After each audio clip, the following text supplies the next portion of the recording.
faint when I saw it. So which one is Tyler? Which one is Josh? I'm Tyler. Josh. Of course, right? Okay, so now both of you from Ohio? Yes. Yes, ma'am. Okay, so now let's start at the beginning. Okay. College.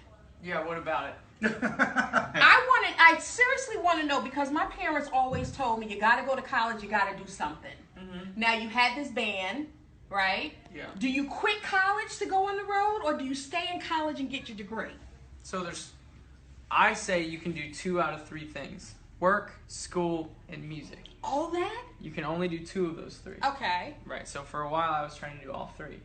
And I couldn't give everything to any of them. Right. I had to work because I had to pay bills and pay rent. So that was a necessity. But then my school and music were both suffering because I was trying to balance all of it.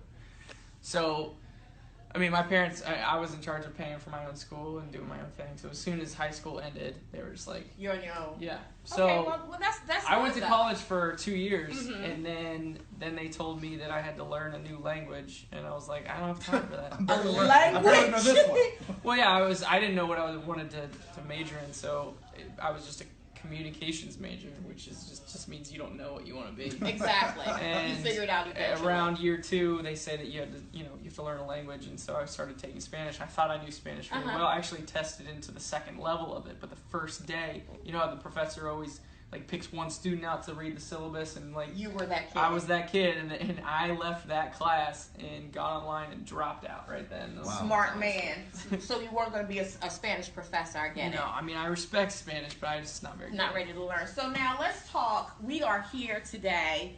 You guys have won Grammys. You guys have done an awesome job. I want to know if there was ever a time before your success that either of you looked at each other and said, dude, we need to get a 9 to 5. Geek Squad. Exactly. I mean, do you not give up? But at some point, you got to have that conversation, or even to yourself, like, dude. Well, we had a 9 to 5. It's just on the weekends we were allowed to take off. Right. So when you work at restaurants and stuff, you can schedule yourself. So we did those types of jobs so that we could work and play music.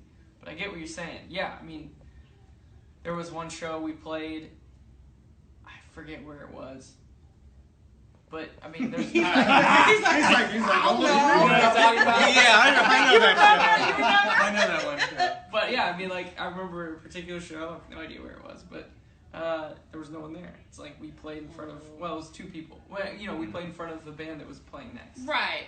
So that's, there's a moment there where you're either we're preparing ourselves for something really important, or we're completely wasting our time. It's one of those 2 things. Well, I'm glad you didn't give up. Thanks. So my next question is, and then I'm gonna let Blake ask the still question. on But my I have one more question. Now you've opened for Panic at the Disco and Paramore. So now you guys, you're the big deal now. Do you ask them to come open for you? And I don't want to start a riff. I really don't want to start a riff, but that question is the one I wanted to ask you.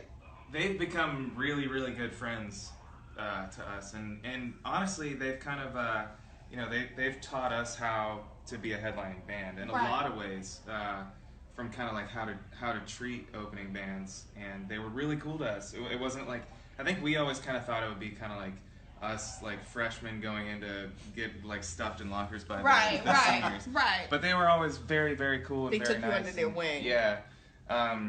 Now I have no idea. They're such cool bands, and they're kind of doing their big things too.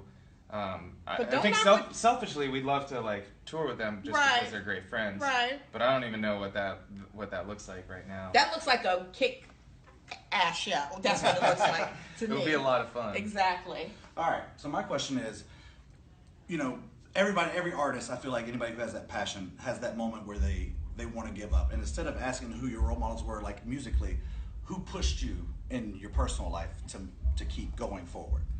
I think one of the biggest ones is we push each other. Yeah. Because I think we both kind of knew where we were at.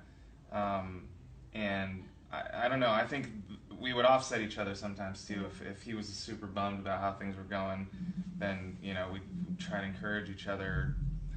You compliment one another. Yeah, and I think that we've both believed in this so hardcore since the beginning.